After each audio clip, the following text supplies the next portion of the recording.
Imaginem o seguinte experimento mental. Vocês foram convencidos a jogar na loteria. Escolha 6 números e alguns jogos extras. E então acontece. No sorteio dos números no sábado, vocês não só acertam os 6 números, como também ganham os jogos extras.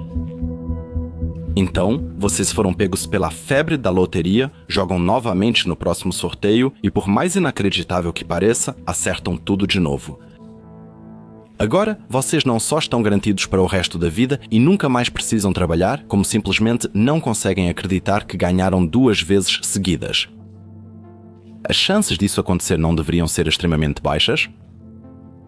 Astrónomos podem ter se sentido assim quando, em outubro de 2023, um artigo foi publicado sobre uma descoberta talvez tão improvável quanto ganhar na loteria 2 vezes seguidas, com todos os números e jogos extras. Pesquisadores descobriram, com o telescópio espacial James Webb, 540 planetas gasosos semelhantes a Júpiter, que vagavam livremente sem ligação gravitacional com estrelas através da nebulosa de Órion. Isso por si só já é uma descoberta incrível, pois esses planetas errantes são até comuns, mas encontrá-los é extremamente difícil. Entre esses 540 planetas, eles também encontraram 40 pares de planetas gasosos que orbitavam um ao outro e até 2 trios de planetas gasosos. Essas descobertas eram consideradas impossíveis até então.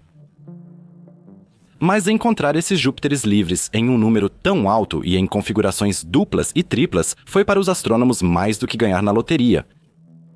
Esses sistemas duplos são chamados de JUMBOs, que é a abreviação de Jupiter Mass Binary Objects, pois os corpos celestes presentes neles se assemelham a Júpiter e aparecem em pares. Eles são extremamente difíceis de observar, pois são muito pouco luminosos e não possuem brilho próprio. Se eles ainda estiverem em uma região extensa de formação estelar, como a nebulosa de Órion, onde gás e poeira frequentemente escondem dos astrônomos a visão de novas estrelas, podemos imaginar que a busca por esse sistema duplo é uma tarefa extremamente difícil.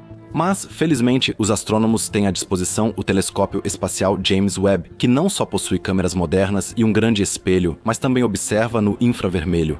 Nesses comprimentos de onda, os cientistas podem, em parte, olhar diretamente para dentro da nebulosa e procurar assinaturas térmicas das estrelas. Regiões de formação estelar como Órion têm a vantagem de que os objetos presentes nelas se formaram há relativamente pouco tempo, do ponto de vista astronômico, e por isso ainda estão quentes, podendo ser observados muito bem no infravermelho com o telescópio espacial James Webb.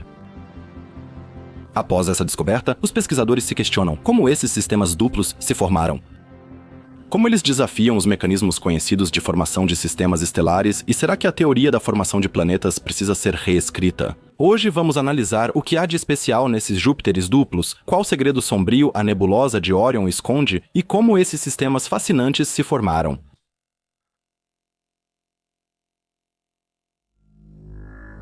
Quando usamos a palavra nebulosa no contexto astronômico, não devemos pensar imediatamente naquele fenômeno meteorológico conhecido aqui na Terra. A única característica que ambos têm em comum é que eles encobrem algo e dificultam a nossa visão.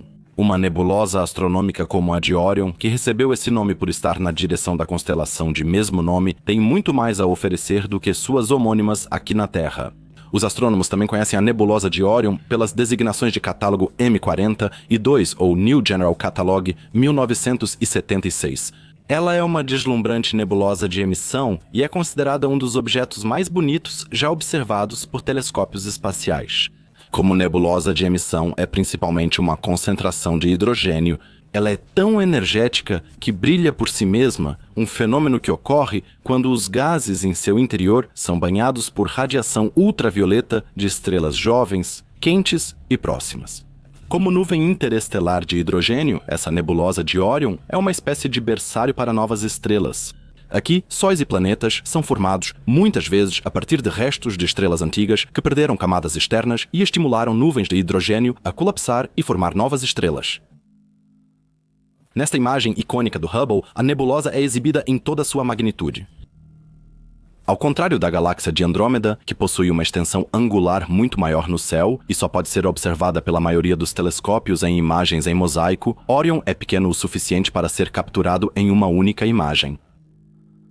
Podem ser vistas estruturas semelhantes a nuvens de fumaça, que retratam a forma assimétrica da nebulosa. Estrelas estão se formando simultaneamente em vários lugares da nebulosa, que pode desaparecer em alguns milhões de anos, pois a maior parte de seu material terá sido consumida na formação de estrelas e planetas. A nebulosa também contém o aglomerado trapézio, um jovem aglomerado estelar aberto. Descoberto por Galileu Galilei no início do século XVII, esse aglomerado contém pelo menos 8 estrelas, cujas propriedades físicas e interações só podem ser descritas como extremas. Todas as 8 estrelas são extremamente massivas e iluminam toda a nebulosa de Órion com seu enorme poder de radiação. A iluminação da nebulosa oferece aos astrônomos e observadores de estrelas uma visão icônica. As estrelas mais brilhantes, algumas das quais foram identificadas como estrelas duplas ou até múltiplas, são de interesse especial, pois sua massa e emissão de energia influenciam significativamente a dinâmica e a evolução de todo o aglomerado e até mesmo de toda a nebulosa. Além disso, observações em infravermelho revelaram aos astrônomos indícios de um segredo obscuro no coração de Órion. Aqui, é muito provável que exista um buraco negro de massa intermediária, pois pesquisadores encontraram algumas estrelas com altas velocidades que só podiam ser explicadas pela presença de uma grande massa desconhecida. Buracos negros de tamanho médio possuem massas equivalentes a centenas até dezenas de milhares de sóis. Eles são principalmente suspeitos de existirem aglomerados globulares ou abertos, onde centenas de milhares de estrelas podem se acumular ao seu redor. Buracos negros de massa intermediária se diferenciam dos supermassivos, que certamente são encontrados no centro de cada galáxia maior e possuem massa muito superior. Mas voltando ao trapézio e a Órion, nesse aglomerado estelar, além de seu segredo sombrio, foram encontrados os 40 sistemas de planetas gasosos duplos e os 2 sistemas triplos. Sua formação pode estar relacionada às propriedades incomuns das estrelas ou até ao buraco negro de massa intermediária? Ou seriam apenas o capricho aleatório de uma nebulosa que fascina os astrônomos há séculos? Vamos seguir a trilha desses planetas gasosos duplos. Quando olhamos para o Sistema Solar, percebemos imediatamente qual é a primeira regra aqui: ordem. Os planetas orbitam de forma quase circular e ordenada ao redor do Sol, mantendo-se em suas órbitas devido à gravidade mútua. Exceto por algumas luas isoladas ou, no caso dos planetas gasosos Júpiter e Saturno, até algumas dezenas, chegando a mais de 100, cada corpo celeste está por si só e orbita o Sol em períodos variados. Um sistema duplo, como frequentemente encontramos em outras estrelas, é procurado em vão até Netuno. No entanto, além da órbita do último planeta, existe um sistema que foge um pouco do padrão. Vemos Plutão e suas luas, o primeiro verdadeiro e talvez o único planeta anão múltiplo do Sistema Solar. Esse planeta anão e seus satélites se destacam pelo fato de orbitarem um centro de massa comum, o baricentro, que fica claramente fora do corpo de Plutão, o maior e mais massivo corpo desse sistema. Se focarmos nesse ponto, parece que Plutão, Caronte, Estige, Nix, Cérbero e Hidra estão todos orbitando um ponto invisível no espaço. Além desse, buscamos sem sucesso outro sistema múltiplo com atributos similares. É surpreendente que, ao observar a nebulosa de Órion com o telescópio espacial James Webb, especificamente o aglomerado trapézio, os astrônomos descobriram 40 pares de planetas gasosos. Já estávamos habituados a encontrar estrelas duplas. Eles representam a maior parte dos sistemas estelares na Via Láctea, mas planetas duplos? E ainda vagando livremente pela Via Láctea? Isso era novidade até para os astrônomos mais experientes. Na realidade, os autores do artigo base deste vídeo buscavam descobrir algo totalmente distinto. Eles queriam pesquisar a chamada distribuição inicial de massa de estrelas e objetos subestelares. Mais precisamente, eles queriam saber até quais limites de massa os objetos se formam para serem considerados estrelas. Aqui, os astrônomos se referem a objetos flutuantes livres, formados em nuvens moleculares como as estrelas, mas sem massa suficiente para iniciar a fusão nuclear e brilhar como elas. Por favor, imaginem flutuantes livres, entre aspas, bem grandes, porque, é claro, esses corpos celestes estão gravitacionalmente ligados ao seu local de origem, à nuvem molecular ou ao aglomerado estelar ligados. Esses objetos subestelares são comumente conhecidos como anãs marrons ou subanãs marrons.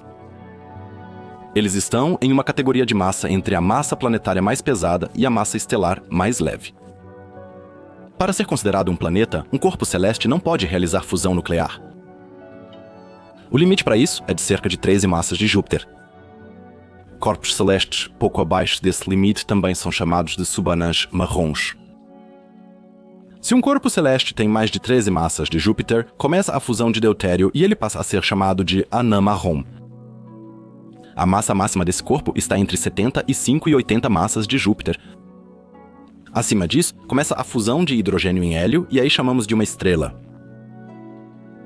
Mas, como já foi dito, esses simples duplos Júpiter não são chamados de planetas, pois planetas sempre orbitam uma estrela. Concretamente, os astrônomos procuravam por corpos celestes semelhantes a planetas gasosos que vagam sozinhos pela Via Láctea. Para os nossos propósitos, vamos chamar esses corpos celestes de Júpiteres livres. Júpiteres livres são difíceis de observar, pois são naturalmente pouco luminosos, especialmente quando jovens, no infravermelho ou no espectro térmico ainda são relativamente quentes e brilhantes, podendo ser observados com telescópios infravermelhos como o telescópio espacial James Webb. Quando os astrônomos falam em juventude aqui, eles querem dizer alguns milhões até algumas dezenas de milhões de anos. Pesquisas anteriores já identificaram objetos nessas nuvens moleculares com massas de até 3 a 5 vezes a massa de Júpiter. Mas, com os telescópios disponíveis nas últimas décadas, chegou-se a um limite de observação, pois os observatórios não eram sensíveis o suficiente para descobrir corpos celestes ainda menores nessa categoria. Por isso, os pesquisadores utilizaram o telescópio espacial James Webb para realizar uma nova pesquisa infravermelha de alta resolução. Eles descobriram e caracterizaram uma amostra de 540 candidatos a massas planetárias, com massas chegando até 0,6 massas de Júpiter. Só com essa descoberta, já foi possível reduzir o limite inferior de massa para Júpiteres livres de 3 a 4 massas de Júpiter para 0,6. De nuvens moleculares em colapso, surgiram não apenas estrelas, mas também corpos celestes semelhantes a planetas sem estrelas. Essa descoberta, por si só, já seria um sucesso. Mas o universo foi além e recompensou os astrônomos ao mostrar que 9% dos Júpiteres livres descobertos apareciam em sistemas duplos e triplos. Aí a gente se pergunta, como é que objetos tão pequenos foram descobertos que nem sequer como anãs marrons fundem deutério e emitem um brilho difuso, mas brilham muito fracamente no infravermelho? O processo que os pesquisadores usaram para encontrar os Júpiteres livres é chamado de distribuição espectral de energia, ou Spectral Energy Distribution na sigla em inglês. Ela funciona como uma impressão digital para objetos celestes e permite aos astrônomos determinar como a distribuição da luz muda com a massa dos objetos. Por exemplo, em anãs marrons, observa-se uma absorção significativa de água em certos comprimentos de onda do infravermelho, que se torna mais forte quanto menor é a massa do objeto. Em objetos ainda mais leves, ou seja, também em subanãs marrons, ocorre ainda a absorção de metano, o que indica que a temperatura desses objetos e, consequentemente, sua massa diminui. Os pesquisadores usaram esse conhecimento em seu método para identificar água e metano nas atmosferas desses objetos, podendo assim tirar conclusões sobre sua massa. Os cientistas utilizaram fórmulas matemáticas especiais, que chamaram de índices, para deduzir essas linhas de absorção a partir da intensidade de luz medida em diferentes faixas do infravermelho.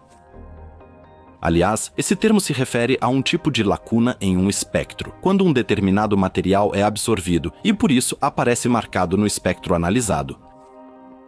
Se houver água na atmosfera de um planeta livre, isso se manifesta em um padrão específico na luz emitida por esses objetos.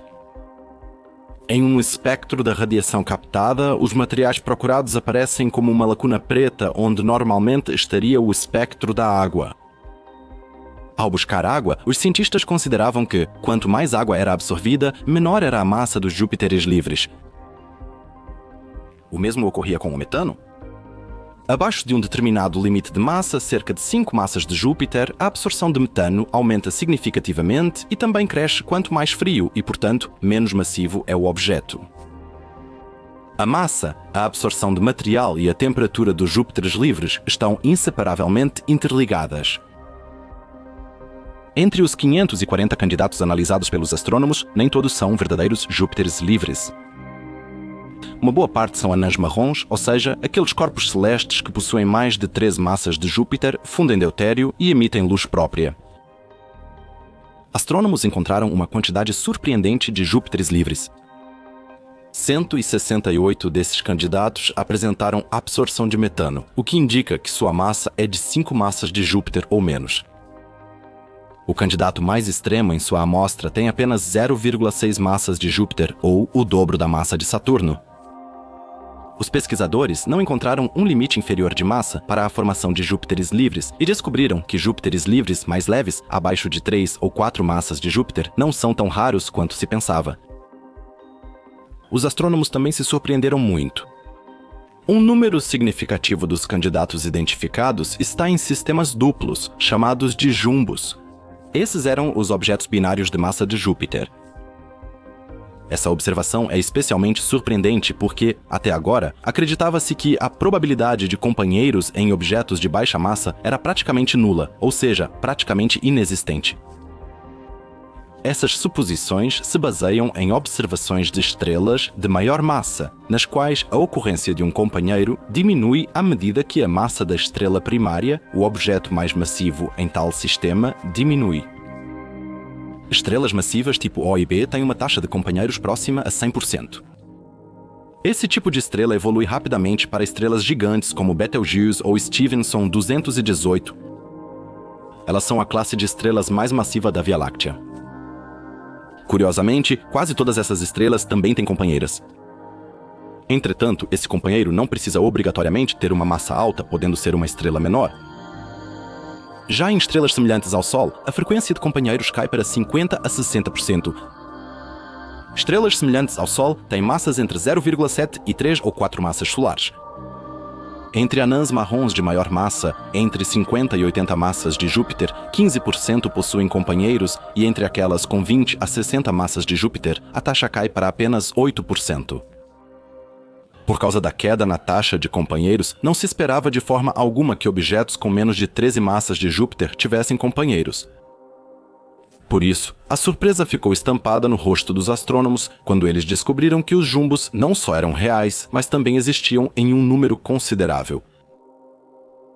Mas quais são os processos que dão origem aos jumbos? Acompanhem-me em mais um capítulo através desses processos que formam esses sistemas impossíveis e, ainda assim, existentes.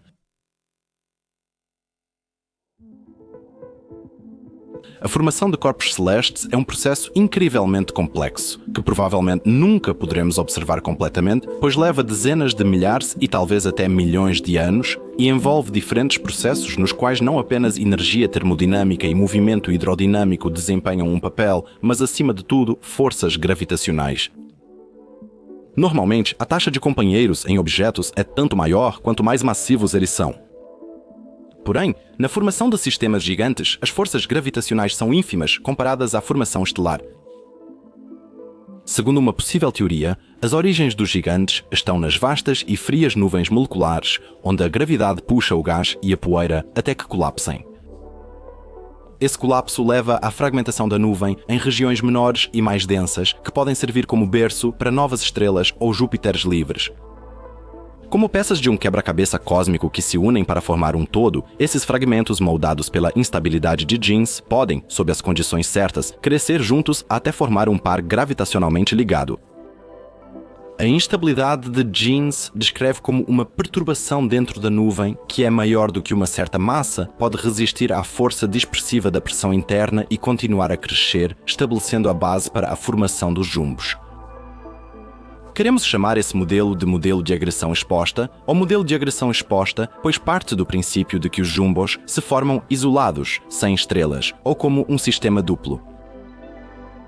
Contudo, o desenvolvimento subsequente desses objetos se assemelha a um número de corda cósmico, onde a estabilidade do sistema é ameaçada por várias influências externas. Pois não podemos esquecer que os jumbos são objetos apenas algumas vezes mais pesados que Júpiter e têm apenas uma fração da massa das estrelas. Portanto, esses objetos de massa relativamente baixa podem, no início do desenvolvimento, mudar drasticamente sua órbita devido à interação com outros objetos protoestelares que competem pela supremacia na mesma nuvem molecular. Essas interações são comparáveis a uma dança de casal, em que os parceiros, aqui, os objetos subestelares, são unidos pela gravidade, enquanto ao mesmo tempo são desafiados pelos movimentos turbulentos de outras estrelas e planetas próximos.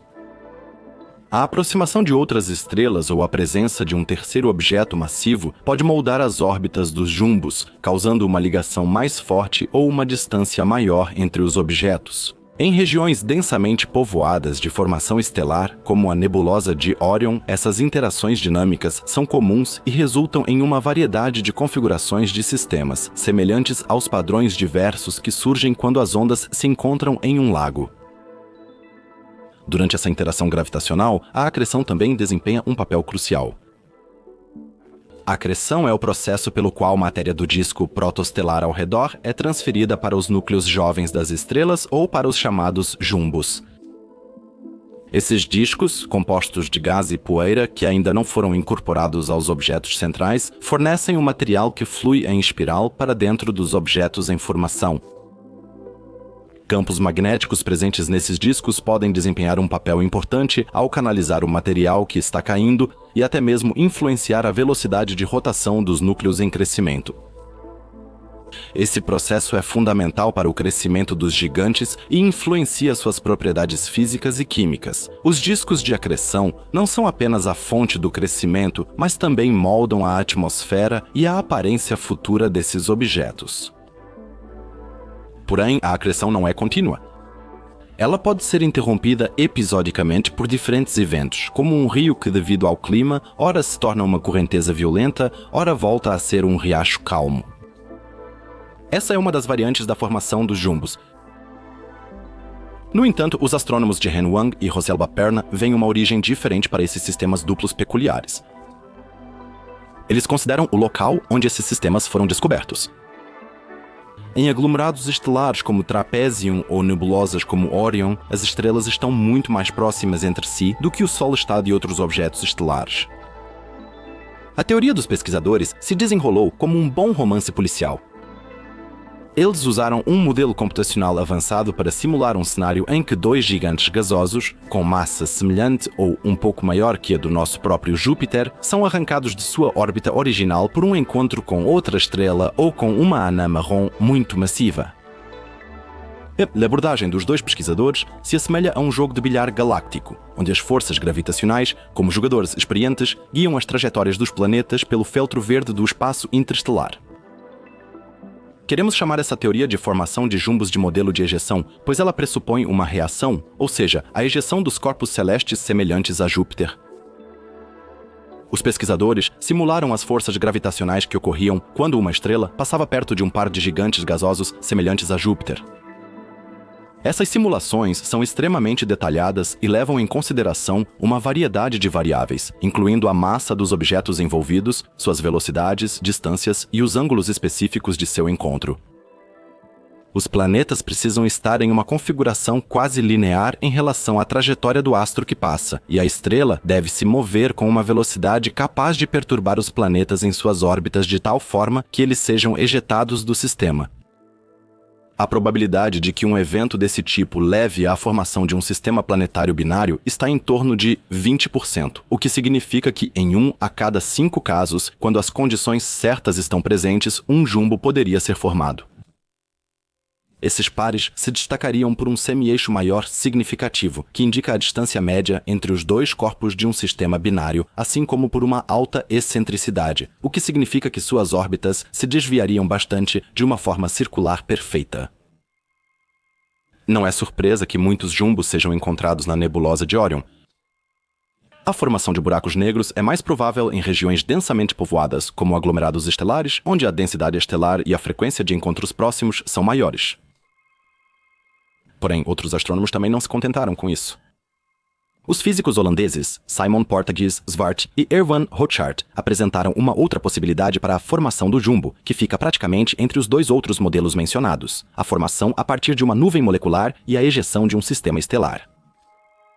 Eles chamam essa teoria de formação in situ, ou formação in situ, que significa que os Júpiteres livres se formam no próprio local, ou seja, exatamente onde foram descobertos. Isso vale tanto para os jumbos quanto para os Júpiteres livres individuais.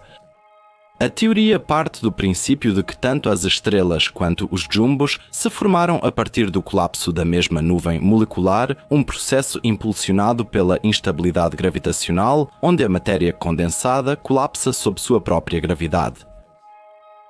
Isso forma corpos celestes que originam estrelas e Júpiteres livres da mesma nuvem.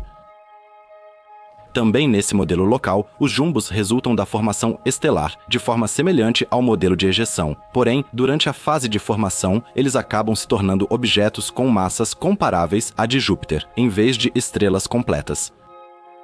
Isso pode ser influenciado por diversos fatores, como a massa da nuvem de gás original, diferenças locais na densidade e temperatura dentro dela, ou a proximidade de outras estrelas recém-nascidas, cuja radiação e ventos poderiam impedir a formação de objetos mais massivos. Jumbos podem, portanto, ser vistos como um tipo de subproduto da formação estelar, sendo formados em uma ampla variedade de massas e separações, alguns como objetos individuais e outros como parte de sistemas binários, talvez até mesmo triplos. Os físicos também comparam outros modelos de formação, mas isso iria além do escopo aqui. Eles acreditam que o modelo in situ, ou seja, o modelo local, é o mais provável e que os jumbos não se formam livremente nem são simplesmente arrancados de um sistema estelar. Essa teoria tem várias vantagens e também aponta os problemas das outras teorias. O modelo de ejeção não explica por que uma nuvem de gás para de acumular material ao atingir o tamanho de Júpiter. Uma nuvem de gás é muito massiva, e é muito improvável que ela colapse quando apenas algumas massas de Júpiter de gás e poeira se acumularam, ou que ela pare de colapsar quando o objeto central, para o qual o material da nuvem de gás está caindo, atinge uma massa igual ou superior à de Júpiter. Também precisamos considerar que essas nuvens de gás só são dispersas pelo vento estelar após o início da fusão nuclear dentro de um protoestrela, o que reduz significativamente a continuação da acreção de material sobre a estrela. Só então o colapso da nuvem de gás começa a parar e não antes disso. Principalmente o modelo local não conseguiria explicar a ausência dos fatos mencionados em sua teoria. O modelo de ejeção, por outro lado, parte do princípio de que dois planetas, que são expulsos de um sistema estelar durante a passagem de uma estrela, ainda podem se unir posteriormente para formar um par duplo. Embora o modelo explique muito bem a existência de Júpiteres solitários, ele não funciona tão bem quando entram em cena os gigantes. A simulação utilizada pelos cientistas talvez não tenha considerado todos os parâmetros e partiu de um cenário simples. Embora o interior de uma nuvem de gás seja altamente complexo e forças gravitacionais de todas as direções possíveis atuem sobre os planetas ejetados. Como seria possível que, ao serem ejetados, esses corpos celestes formassem uma variante dupla, sem que os Júpiteres livres se dispersassem em todas as direções? Seja por formação in situ, ou seja, no local, modelo de ejeção ou uma mistura de ambos, esses modelos são tentativas puramente teóricas de explicar a formação de sistemas duplos.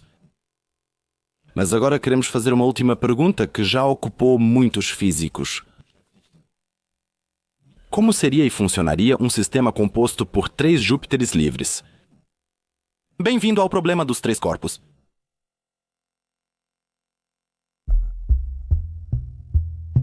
O problema dos 3 corpos ganhou notoriedade com a trilogia Trisolaris de Cixin Liu, que retrata um sistema estelar triplo onde 3 estrelas orbitam entre si.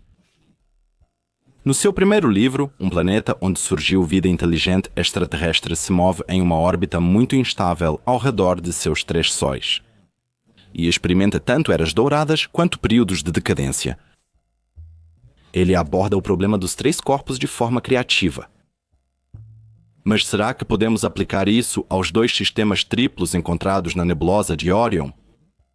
Para isso, primeiro vamos analisar o que o problema dos 3 corpos realmente significa e se ele pode ser aplicado aos sistemas encontrados.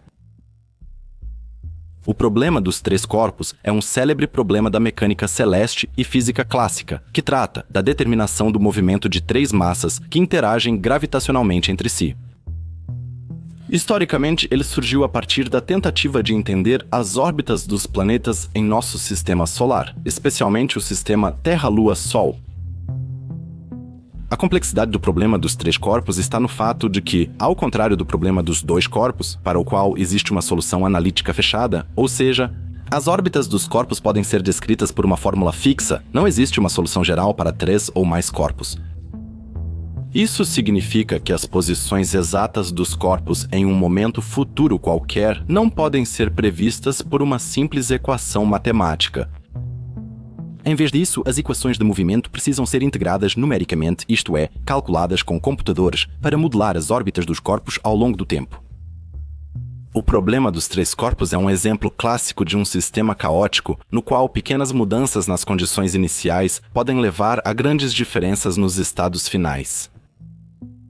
Isso tem grandes implicações para a compreensão de sistemas astronômicos dinâmicos, como a evolução de sistemas estelares e a estabilidade orbital de exoplanetas. E o movimento de objetos próximos a buracos negros, onde as forças gravitacionais são extremas e a dinâmica se torna complexa e imprevisível. Mas, será que essa alta complexidade significa que não podemos explicar os sistemas triplos descobertos e que temos que assistir impotentes enquanto eles praticamente zombam de nós? De forma alguma. Existem de fato configurações de 3 corpos em um sistema que não apenas diferem fundamentalmente umas das outras, mas também apresentam diferentes graus de estabilidade. Se considerarmos que todos os 3 corpos dentro de um sistema desses se atraem mais ou menos igualmente, então temos um verdadeiro problema. Vamos chamá-los de sistemas de 3 corpos equivalentes. Cada um dos corpos tem uma massa semelhante, uma distância comparável entre si e também um tamanho parecido. Aqui, como já sabemos, seria preciso abrir mão de previsões antecipadas e recalcular as posições constantemente. Já ouvimos isso antes. Se olharmos para a simulação de um sistema assim, veremos que ele não dura muito e que até a menor mudança, o menor desvio da trajetória ideal, já é suficiente para desestabilizar o sistema. Esses sistemas provavelmente não durariam, pois são muito caóticos. E se temos uma base na astronomia, é a afirmação de que o universo prefere a ordem. Por isso, quando olhamos para outras estrelas na galáxia, não precisamos ir muito longe para encontrar um sistema triplo estável. A pouco mais de 4 anos-luz de distância estão as 3 estrelas Alpha Centauri A e B, além de Próxima Centauri. Enquanto as estrelas semelhantes ao Sol, Alpha Centauri A e B, orbitam um centro de massa comum, o baricentro, em uma trajetória bastante ampla, a anã vermelha próxima tem uma órbita extremamente alongada que nem chega perto de aproximá-la de suas 2 irmãs mais massivas. Naturalmente, Próxima também orbita apenas o baricentro, mas a uma distância tão grande que nem as massas maiores de A e B têm qualquer efeito significativo sobre a anã vermelha. Assim, puderam-se formar ao redor de Próxima de 2 a 3 planetas que não são influenciados pelas estrelas Alpha Centauri A e B, semelhantes ao Sol. Esse sistema, portanto, é muito estável e justamente Próxima continuará orbitando o sistema binário por vários bilhões de anos. No entanto, vamos chamá-lo de sistema de 3 corpos desigual, pois entre os corpos celestes, Alpha Centauri A, B e Próxima, existem diferenças enormes em termos de massa, força gravitacional, distância entre eles, longevidade e velocidade. Dos 2 sistemas triplos, compostos por Júpiteres livres, podemos esperar configurações semelhantes. Nesses sistemas que você está vendo agora, coloquei sem problemas 3 planetas do tipo Júpiter, com massas muito diferentes em várias formações. Um deles se assemelha ao sistema Alpha Centauri Próxima Centauri, outro às órbitas dos corpos no sistema de Plutão e outros mais. As possibilidades aqui são muito variadas, mas vimos por fim que o caminho para formar um sistema duplo ou triplo é muito difícil. Mesmo a formação de sistemas duplos a partir de Júpiteres livres exige muita sorte, e a formação de um sistema triplo requer uma sequência de eventos ainda mais improvável. No entanto, assim que esses sistemas se formam, eles apresentam uma estabilidade extraordinariamente alta e podem aparecer nas mais diversas formações. E quem teria pensado, ao descobrir 540 objetos subestelares na nebulosa de Órion com o telescópio espacial James Webb, que teríamos que reescrever a formação de planetas, sistemas duplos e até mesmo sistemas triplos de modo geral? Com o tempo, muitas descobertas empolgantes ainda serão feitas com o telescópio mais recente, que, na minha opinião, já compensou os investimentos. E não com dinheiro, mas com conhecimento valioso sobre o universo.